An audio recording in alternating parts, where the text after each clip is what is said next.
came to UCD straight from finishing my Leaving Cert in Portugal in 1984, and I arrived in Ireland, I think 2 or 3 days before becoming 18 years old, and spent that summer here. I was going to study architecture, so my dad, who'd come in advance, had got me a summer job, and I went to work in an architect's office for the summer, just to, I suppose, to practice my English more than anything else, and then came into architecture in Richview that September of '84, and started in first year along with another 57, I think, colleagues, which was, for me, having just arrived, it was actually, it was a lovely thing. Well, I mean, it was a great challenge, but also the fact that we were all starting something anew was really advantageous. You know, I wasn't in a position that I was the outsider coming in from the outside, because everyone was in that position to a point. And yeah, so that was the beginning of it. And then I studied from '84 to 1990, having taken a year out along the way to between third and fourth year. My first memory of Belfield, very distinct, actually, was coming in to, well, first of all, sorry, I did come into Richview first through the summer because I had to have an interview, having just landed, and being from abroad, I came for an interview with Professor O'Neill sometime during the summer. And I remember struggling to find the gate into Richview, because there's a gate down the way to the old Richview house, which is now locked. So I was trying to come in that way, and eventually, found my way into Richview, which is not obvious. And then, of course, there is that conundrum of how to open the front door in Richview, which is like a sort of a Hogwarts moment, that the lock is invisible, or the handle doesn't give you any clues. And then, so I had that interview. There were a few more people who were going to start in first year that day. And then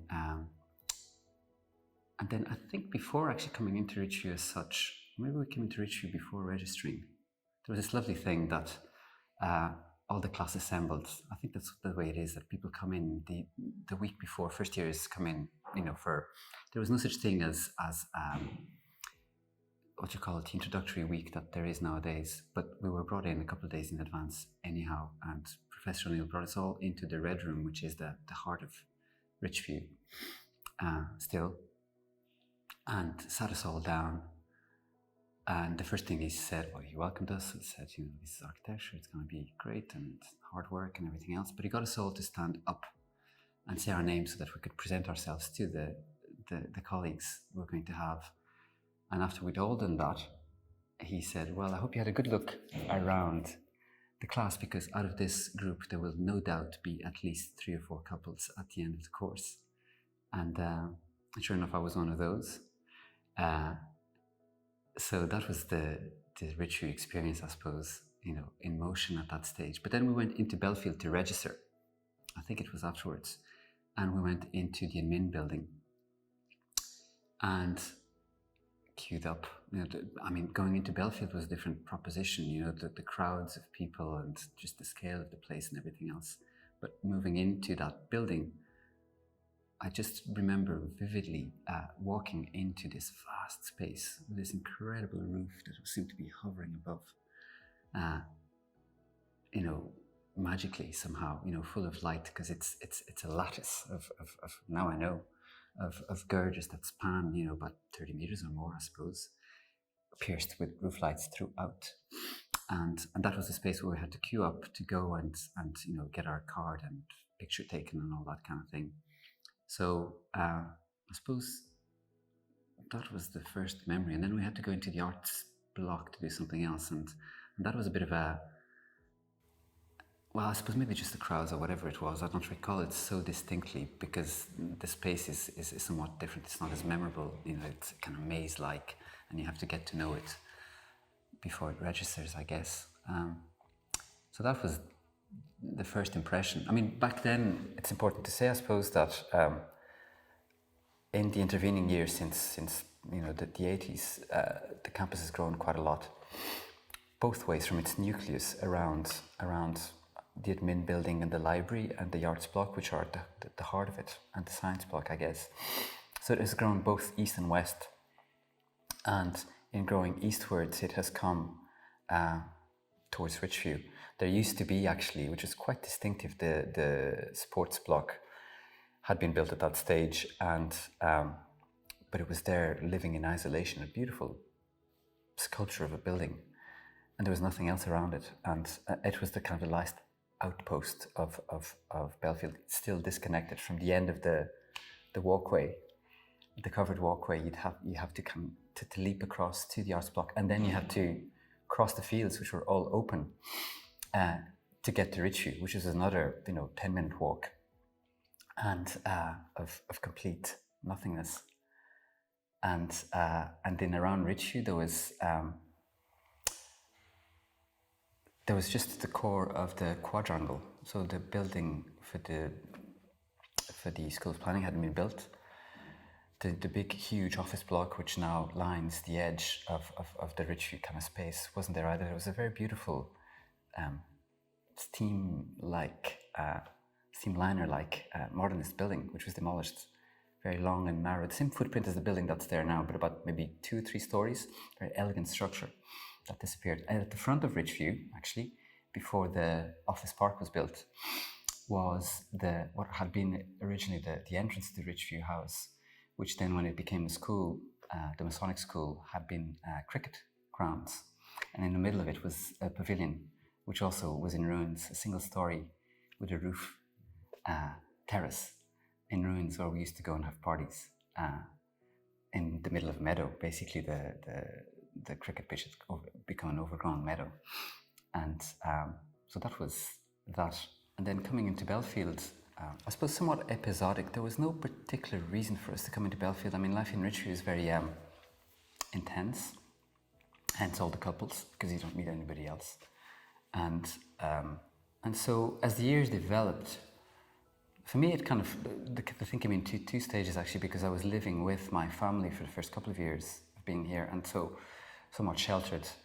And eventually they left, and I stayed because I'd started studying here. And once I stayed and then moved out of home and started living with colleagues and people, moved into town and everything else, then my life changed that way. So I became much more involved. But so different groups started to form within the class, and naturally enough, of course, people did their own thing. But going into Belfield, going to the restaurant for dinner was a sort of a standard thing to do, because typically, certainly towards the latter years of the course, we might be working late in the evenings. And because life in Richview still to this day is very much like that. Studio is the core way of learning. And so when you're in studio with a lot of people, it's actually hard to work, because it's a very disruptive sort of atmosphere, and there's lots of stuff going on. So evening time was always a good time to work, when things got quieter, and people might go then to the restaurant in Belfield for something to eat. So we do that. Some people would go also to aerobics class or things like that at lunchtime in the sports centre. At some stage, I connected with the library, the James Strois library. I would go studying there for exam periods on occasion. Somehow, Richview Library, which is smaller, got very busy, and it was difficult to find a place to quietly work. So I found that going out to James Strois, that it was possible to meander through that maze and find quiet spots, which I enjoyed as a place to work or to study quietly.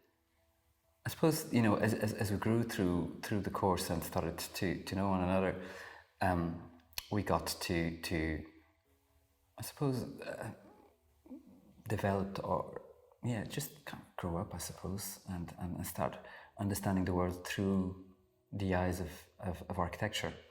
And just incidentally, actually, at the time, I think we were in the second year, was the time when the School of Architecture became involved with this project called the Keys Project, which was a sort of a very broad and ambitious undertaking to try and stir something up in relation to Dublin city centre, which was, I mean, through the difficult economic times of 1980s, was really, really suffering. And equally, there was at the time a lot of demolition, purposeful demolition, road plans and things like that were threatening the city. So the school itself, the body of tutors within the school, dreamed up this project. I think Jerry Cahill was kind of at the core of the beginning of this, and everyone rode into it. And then eventually the whole school was engaged for a full term in making proposals for the whole city along the quays,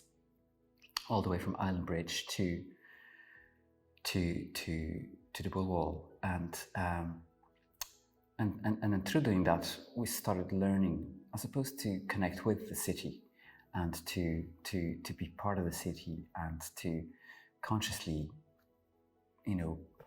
partake, I suppose. So that was really important, I think, certainly when I look back at this stage now, that it was something that I may not necessarily have been that conscious about, but also it was the time when coincidentally I came to then live in town. And I had become friends at the time with Kieran Cuff, who'd joined us in third year. He was the year ahead of us, but then had come back. And so we ended up actually sharing, living together for a number of years. And he was, I suppose, a bit more mature, but also always very, very active, very engaged, and adventurous, I suppose. And there was a whole gang of people in that circle, so we had a great time. And so certain things emerged out of that, which were to do, I suppose, eventually with Belfield as well, kind of instrumentally, in UCD. But it was all the same thing, that it was just engagement. And so one of the things that was lovely was this idea that came up about the water tower and how it looks like a head with a very long neck. And it came about that it would be great to do something there. And back then, Rag Week, as it was, again, the Richview version of it was very localized. So we'd have our own events. I remember edible architecture was a great one that everyone or people had to enter by making some sort of form of food in the form of some piece of architecture, which would then be judged by Professor O'Neill. And that was always great fun. And then there would be the ball, obviously, and whatnot. But and there was the one day specifically, which the day of the ball was called Architecture Day. And so for Architecture Day, a whole plan was set in motion to make this thing. And I didn't actually partake personally in this, although we were all kind of in the know to a point, whereby a dicky bow was constructed out of plywood to the scale of this thing up there, which was kind of, yes, work, but it had to be big. And then a plan was set in motion to try and get into the thing. So investigations were made at the bottom of the tower, where there is a little not stairwell, but a few steps going down to a door that then eventually opens into the stairwell within the tower itself. And the lock was broken, but left back in place just for the day when the thing was going to be pulled up. So the night before Architecture Day, a team got there and with the thing prefabricated and got up onto the tower, and from the top sent down ropes on a pulley that enabled them to pull it up and put it in place, so that the next morning, whenever people woke up and came to Belfield, the tower had a dicky bow.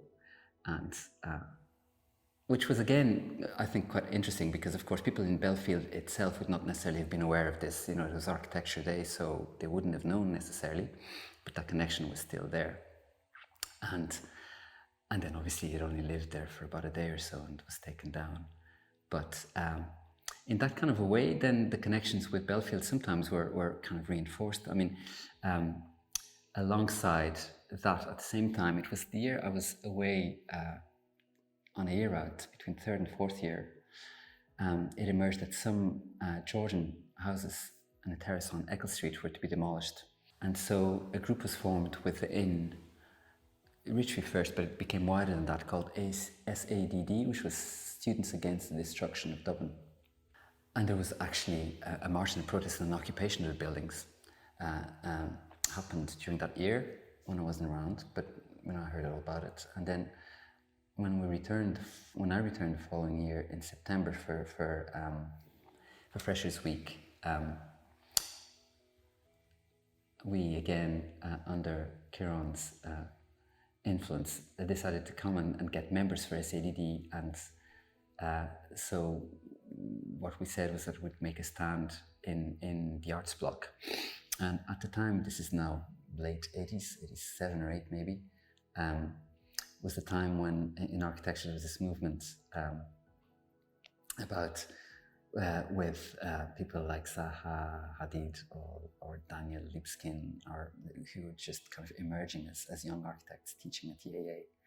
And they made these strangest forms of buildings with everything flying around. So I just remember distinctly arriving into the arts block, to the slot that had been allocated to our stand, with bits of timber and metal and saws and nails and screws and a ghetto blaster, and putting talking heads on as loud as we could before we set to work and built this kind of Crusade-like structure that just was there to catch attention, really. And that was the way of advertising SADD and what SADD was doing at the time.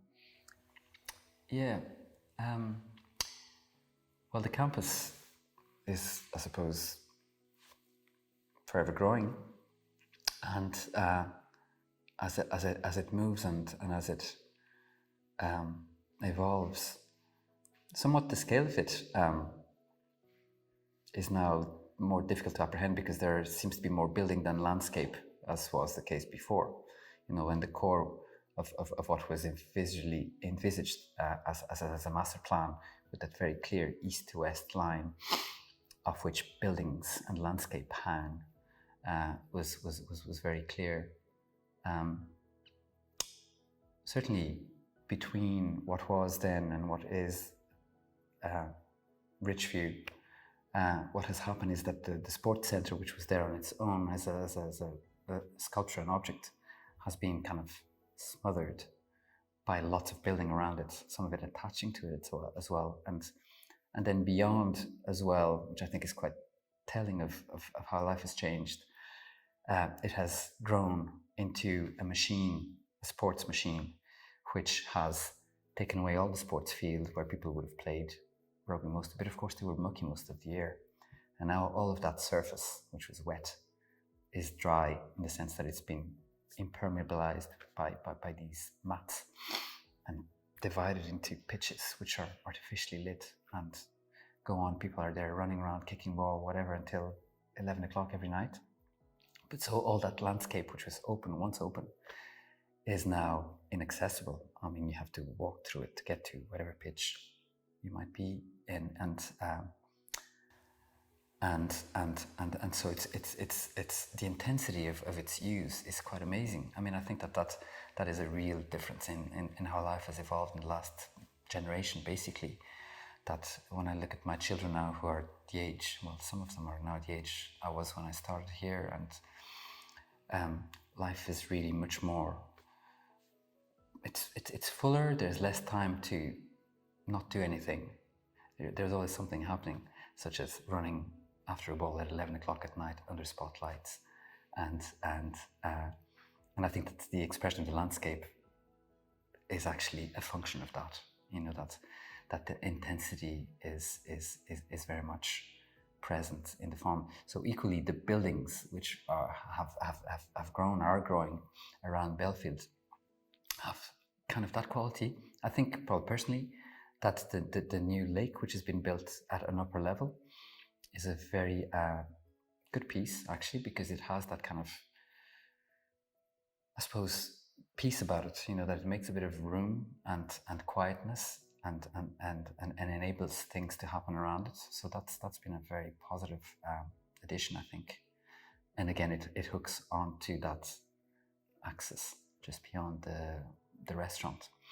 But otherwise, every time I come through Belfield, it's somewhat shocking, I suppose, that it's the fact that there's something about the buildings that those 60s buildings, 60s, 70s buildings, have got something about them which is quite intense in their kind of cave-like quality. Like, sorry, I'm just kind of meandering now, but something else that we had along the way was in third year we had lectures on history and theory of architecture in Belfield by Aleisterone, who lectured beautifully, and they were just amazing lectures. But we shared those with other courses, so we had to come into the arts block, into one of the big theatres. And that was my first time actually being in those theatres. So that you'd go into the arts block, into these maze-like spaces with light wells and the low ceilings and, you know, stairwells appearing and disappearing. And then all of a sudden into this kind of sculptural form, when you went through it, this big hole opened up and there was a big, enormous pit with somebody down at the bottom. And just I suppose the physical experience of that, like that of the administration block. So those buildings in their kind of makeup had that quality. And the library, the same actually. They all have the same sort of DNA, I guess. Whereas the presence of more contemporary buildings now is more dispersed. You know, they're object-like, they do their own thing. They might have a master plan connect them somewhat, somehow. But there isn't that. I mean, I suppose I haven't gone into them mostly, so I couldn't really be judging, but at the same time, there was some coherence or cohesion between those, that set of buildings.